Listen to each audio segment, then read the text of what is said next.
Хәерле көн, Татарстан, хәерле көн, хөрмәтле телевизор караучылар. Бүген ноябрь айының 2-се, шәршәмбе көн. Мине Әхмәтҗанова һәм тапшырубызның иҗат төркеме барыгызга да матур, файдалы көн теләп калабыз. Бүгенге көн тарихка нинди вакыйгалар белән кереп калган, шул турда алдагы минутта кыскача булыр. Бүген халыкара балет көне. Илебез балетының бай тарихы бар һәм Россия балеты лаеклы рәвештә иң дәрәҗәләрдән булып санала. Бөтен дөнья балет көнендә биючеләрнең көндәлек репетицияләрен туры трансляцияләр аша теләге булган һәркем күрә ала. 1937 елның 2 ноябрендә Мәскәү Кремль каланчаларында кызыл якут йылдызлар кабына. Йылдыз эскизларын СССРның халык рәссамы Федор Федоровский иҗат итә. Йылдызлар төнләгенә түгел, көндез дә янып торалар. 1939 елның 2 ноябрендә СССРда беренче тапкыр хатын-кызларга Советлар Союзы герое исеме бирелә. Валентина Гризодубова, Галина Осипенко, Марина Роскова ике моторлы Родина ышкычында 26 сәгать 29 минут дәвам ителгән геройларча очыш өчен лаек булалар. Татарстан язучылар берлегенең Тукай клубында журналист, шагыйрь, Татарстанның атказанган мәдәният хезмәткәре, Бәллүр каләм иясе, күп җырлар авторы Камил Сәгадәтнең 70 яшьлек юбилеена багышланган иҗат кичәсе булып узды. Яшик әле сөенеп дип исемләнгән юбилей кичәсендә безнең коллегаларыбыз Фәннур Хәсәнов белән Илдар Галәветдинов та булып кайтты. Кичәнең иң матур мизгелләре алдагы видео язмада.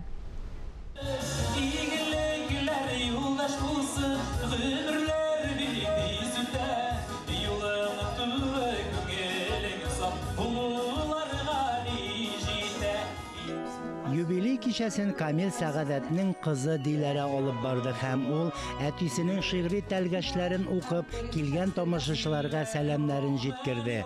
Бәйрәм изге сүз белән башланып китте.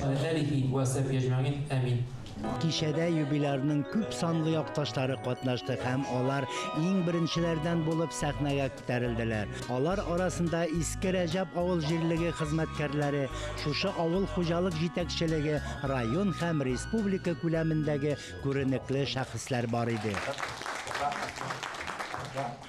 Камил Шамгун улы Сәгъдәтшин 1952 елның 29 февралендә Татарстанның Спас элекке Куйбышев районы Иске Рәҗәп авылында дөньяга килә. Иске Рәҗәп урта мәктәбендә укый, 3нче сыйныфта укыганда район үзәге Болгар шәһәрендә нәшер ителүче Яңа тормыш газетасында беренче мәкаләләре басылып чыга. Мәктәп елларында аның кечкенә хикәяләре, шигырьләре әледән-әле Татарстан яшьләре, Яшь Ленинчы, хәзерге Сабантуй газеталарында, Ялкын журналында дөнья күрә. Казан дәүләт университетының журналистика бүлеген тәмамлаганнан соң Камил Сәгъдәтшин хезмәт юлын Казан телевидениесенең яшьләр өчен тапшырулар мөхәррире булып башлый. Автор һәм алып баручы буларак республикада танылу алган яшь журналистны Татарстанның Комсомол өлкә комитетына эшкә чакыралар. Газета журналлар нәшриятында партия оешмасы секретаре, аннан республика профсоюзларының Яңа аваз һәм Новое слово газеталарының берләштерелгән редакциясендә баш мөхәррир булып эшли.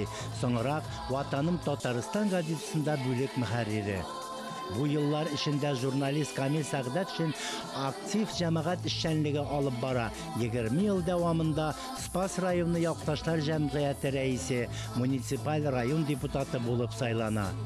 Ә инде матбугатта басылып чыккан 50дән артык шигыре композиторлар тарафыннан көйгә салына һәм бүгенге көндә җырчы артистлар тарафыннан игътибарга алынган шагыйрьләрнең берсе булып тора. Дөресен әйткәндә, мин менә бу Камил Сәгадәт сүзләренә Фәрит Хатыйф иҗат иткән җырны үз репертуарыма 10 елдан артык алган идем. Шундый мәгънәле, эчтәлекле җырларга шундый теге ярату хисем бар иде. Менә бу үзенә күрә бер кабатларны да була торгандыр. Әмма дә ләкин менә шушы эш әйбернең бергә бәйләнүе, җырчы, композитор һәм сүзләр авторы аны бергә булган очракта, Камил булган очракта гына ул халыкка 100% барып җитә. Мин бүген бу матур бәйрәмгә үземнең иҗат иткән җырым белән килдем. Бирелдем хыялларга дип аталган җырымны Алла бирсә башкарып китергә уйлап торам. 30 елдан артык бер урында менә Ватаным Татарстанның бүлек мөхәррире булып эшләү ул үзе бер күрсәткеч. Чөнки бу өлкә кыен. Монда һәр вакыт юлда булу, чыгып китәргә, инде аның теге һаман ботинка белән дә түгел, күнитек белән йөргән вакытларда булгандыр. Пичракта да, язда, көздә дигәндәй. Ләкин ул шул ук вакытта иҗат итәргә дә вакыт таба. Камил Шамгун улы Сәгъдәтшин төрле жанрларда дистәгә якын китап та бастырып чыгара. Ватаным Татарстан газетасы һәм Татарстан китап нәшриятының уртак проекты нигезендә яңарак кына нәшер ителгән Суд залыннан китабы шуның бер мисалы буларак кичә барышында укучыларга тәкъдир ителде. Шундай иҗатчылар бар әйме. Аларны кочагында эшләгән эш өстәлләре күтәрелеп күмеп күрсәтмичә тора. Менә бүгенге Камил Сәгъдәтшин гомер буе редакциядә эш баты булды. Бу шул эш өстәле арасына кысылып та үзенең иҗатын читкә куймаган шагыйрь һәм прозаиктер ул. Берничә ел элек юбиляр булачак журналистлар арасында иң сәләтләрен ачыклау максатыннан үз премиясын булдыра. Казан Федераль университетында белем алучы булачак журналистлар арасында ел дәвамында барган иҗади бәйгедә җиңгән 3 студентка кичә барышында Камил Сәгъдәтшин исемендәге премиялар тапшырылды. Бу елда әлеге премиягә Илзия Нәҗипова, Илгизә Галиуллина, Әдилә Илаловалар ия булдылар. 70 яш ул ниндидер күләмдә нәтиҗәләр ясау вакыты бит инде әйме. Худайга шөкер, мин теге Ватаным Татарстан редакциясендә 30 елдан артык хезмәт куйдым. Хәзер бүген көндә дә әле кулдан килгәнчә язам. Әле планнарым зурдан, әгәр дә Ходай исәнлек саулык бирсә әле язарга да язарга. Шуңа күрә менә бу нәтиҗә ясауны әле мин соңгысы булмас дигән өметтә яшим. Бәйрәм барышында юбилярның бик күп шигырьләре укылды. Аның сүзләренә язылган җырлар башкарылды. Кичә котлау сүзләре белән үрелеп алып барылды.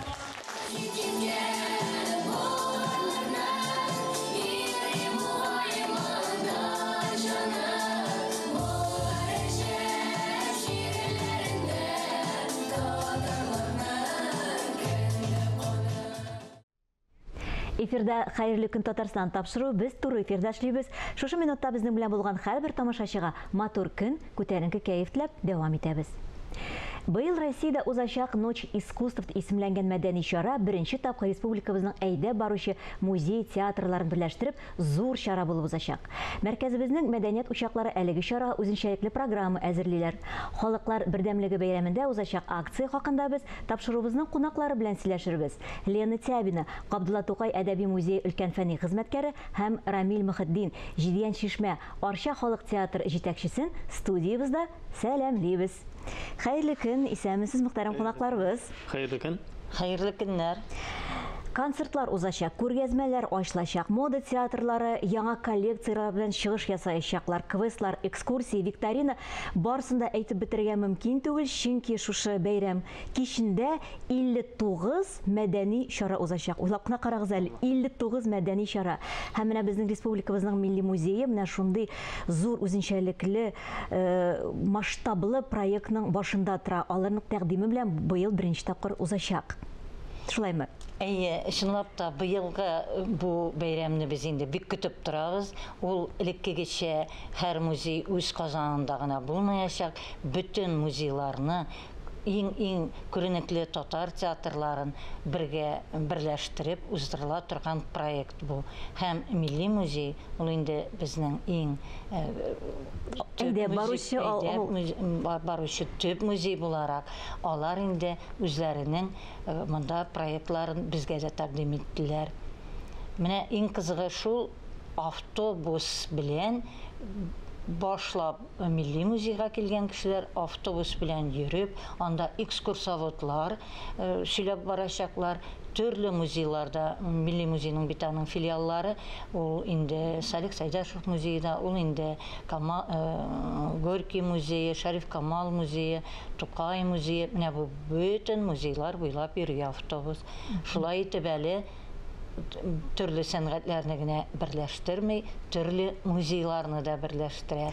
Тамашачыларга аңлатып китик, бу кичке сәгать 8-ләрдә аның инде үзенең графигы бар. Бу автобусларның сүз 2 катлы автобус, кызыл автобус турында бара. Ул килгән туристлар шәһәр буйлап сәяхәт итәләр. Шул автобус музейлар, театрлар буенча, шушлай график буенча йөреп, тамашачыларны үзенә көтеп калачак. Шулаймы? Әйе, менә 8-дә килеп утырып китәләр икән, алар инде бөтен музейлар буйлап йөриячәкләр. Теләгән музейларында төшеп калалар да. Икенче рейсны көтеп торалар. Икенче рейс белән тагын бүтән музейга барырга мөмкиннәр. Бу шулкадәр кызыклы әйбәт мөмкинлек, шулай бит.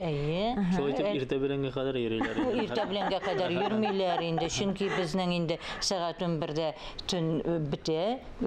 Сәнгатьләр төне сәгать 11-гә кадәр йөрергә мөмкин. Беләсезме, бу бит әле беренче тапкыр гына үткәреләчәк, монда эксперимент рәвешендә, бәлки килүче тамашачы, туристлар күп булса, бәлки әле чыннан да озынайтып куялар әле. Таң атканча кадәр шәһәр буйлап сәяхәт итәргә. Таң атканча да бәлки әле бу бүтән проектларга да кирип китер, чөнки безнең әле Библия ночь дигән бәйрәм бар. Бәлки бүтән вакытта да бу проектны дәвам итәрбез. Сез җитәкләгән халык театры, Җидгән Чишмә Арча халык театры быел беренче тапкыр әлеге чарада катнаша, һәм сез менә Габдулла Тукай музеенда чыгыш ясыйсыз, һәм әллә нинди кызыклы, фантастик нинди бер тамаша әзерләгәнсез. Фантастик тамаша, ул безнең инде быелгы премьерабыз, ул Фатхулла Абдуллинның Яшьлекләр кабат чәчәк атканда дигән спектакле. Һәм менә бу сәнгать төне буларак, әлбәттә инде музейда чыгыш ясау, менә бу проектның масштаблы, бик зур масштаблы булуы да мин әле бераз сагайтып куйды, чөнки никадәр кеше, чөнки кемнәрдер анда автобуслар белән килеп, монда бит инде күчешләр дә булырга мөмкин. Без инде мәсәлән кичке сәгать 8-дә Тукай музеенда үзебезнең спектаклебезне башлыйбыз. Һәм әлбәттә инде килгән тамашачыларны без көтеп торабыз. Автобусның 2 каты да безгә керсә була диде Лена ханым. Анда рәхәтләнеп инде без кабул итәргә әзербез. Һәм менә шушы кызыклыгына спектаклебез белән без инде менә бу проектта катнашуыбыз белән горурланабыз да. Әлбәттә, Тукай ул безнең якташыбыз. Безнең инде очраклыгына түгел, безнең инде дуслыгыбыз күптәннән бара. Biz инде музей белән элемтәне тотабыз, һәм инде бергәләп гел аралашып торабыз. Һәм менә бу проектта без әле беренче тапкыр шушылай итеп музейда спектакль куябыз. Бу инде шәһәр музеенда дип әйтәбез. Үзебезнең Арча музейларында безнең куйган бар. Аллаһка шөкер. Бу сезнең репертуардан алынган спектакль, буенча махсус әзерләнмәгән. Юк, репертуарда булган спектакль. Спектакльне бит аны теге сәнгать төне җитә, һичкемдә генә әзерләп булмый. Шуңа күрә без инде үзебезнең репертуарда булган спектакль белән киләбез. Артистлар ничек кабул итте? Менә бу яңалыкны шушылай барабыз, шушындый чарада катнашабыз дигәннәр. Менә тәкъдим булышка мин аларга җиткердем. Алар бик җылы кабул иттеләр, чөнки алар өчен biz инде бер җәйкене дә шундый планлаштырган идек, концерт программасы белән килербез дип. Ниндидер сәбәпләр аркасында кемнеңдер вакытта булмый, кемнеңдер нәрсәседер менә шулай шигерелеп килгән иде. Менә Алла рәхмәте, безнең инде менә шушы сәнгать төне барлыкка килде. Гүзәл Фәрдиновна безгә әйтте, без биш куллап риза булдык. Чөнки үзебезнең артистларыбызга да кызык, башка ала тамашачысына үзебезнең әсәребезне тәкъдим итү. Ул бит инде артистларның Казанда булуы үзе бер горурлык булса, Арчабызның данын таныту бер караганда, әле кайсы районның музейда шулай итеп сәнгать төне кысаларында шундый зур проектта чыгыш ясаганы бар икән. Мин моны бик зур горурлык белән әйтәм. Яшьлекләр кабат чәчәк атканда дип исемләнә. Ялгышмасам, кем сәхнәләштергән, кем куйган, кем язган? Әсәрнең язучысы автор Фатхулла Абдуллин, мин ялгышмасам автор әлдә Исәнсау, Түбән Камада яши, иҗат итә дип әйтик. Сәхнәләштерде безнең Зарипов Азат Әнәс улы, ул безнең Яңа Кенәр авылында туган режиссерыбыз, ул безнең театр белән элемтәдә тора, безнең театрның җитәкчесе дә булып торды кайчандыр. Менә соңгы елларда дип әйтик инде, аннан соң менә 2021дә узган елда мин килдем, һәм дә инде без Азат ай белән элемтәдә торабыз, һәм менә соңгы әсәрне дә ул сәхнәләштерде. Алга таба да аның белән иҗатый мөнәсәбәттә торып, алдагы эшләребезне дә аңлашырга ниятләп торабыз. Бик кызыклы әсәр, аның куелышы да башка театрларда куелмаган әсәр дип әйтәм мин. Чөнки яңа әсәр бит теге куелган әсәр булса, халык бит чагыштыра. Монда булайрак булды дип, куелмаган әсәр булганда, ул аның башында белми, ахырында белми, һәм карап утыргач әсәрнең үзенә кирип китә, һәм шишлешне дә ул үзе генә күрә. Ярый, безнең серләрне ачып бетермәгән. Тамашачылар килеп үз күзләре белән карап китсеннәр. Берничә сүз белән генә тагын менә иң кызыклы нинди чара тәкъдим итәсез тамашачыларга? Менә Рамилнең артистлары чыгыш ясап бетергәннән соң инде килгән тамашачыларыбыз 120 урыныбыз бар безнең, 120 кеше килсә бик әйбәт булыр иде. Килгән тамашачыларыбыз алар шигъри слэм дигәч күрекмәгез, бу инде һәркем үзенең теләгендә булса, Тукай шигырьләрен, бүтән шигырьләрне сөйли ала. Бүтәннәргә инде открытый микрофон шикелле, ачык микрофон шикелле Тукай белән канатланып, алар музей залларында шигырь укыйлар. Аннары инде десертта кирәк бит. Татлы бер дә кирәк. Сладкий экскурсия дигән экскурсиябез бар безнең. Тукай музее кайчандыр әле ул Казанның конфет короле Валиулла Ибрагимов йорты булган. Менә шуның белән бәйләп. Аннары Тукай конфет чыгарганнар. Менә шулар белән бәйләп без инде чакырып каласыз. Баллы экскурсиягә дә чакырабыз. Барлык тамашачыларны да әлеге чараларга көтеп кала безнең республикабызның, Казаныбызның музейлары. Сезгә килеп тапшырубызны безнең белән башлаганыгыз өчен зур рәхмәт әйтәсебез килә. Чара матур үтсен. Рәхмәт. Тапшырубызны телевидение фондында сакланган язма белән тәмамлыйбыз. Мин Эльза Мәҗәдова сезнең белән сау булашам. Һәр көнегезне матур фикерләрдән генә башлагыз. Исән имин булыгыз.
Şehri, şatırlar şehri, sin minim vatanım.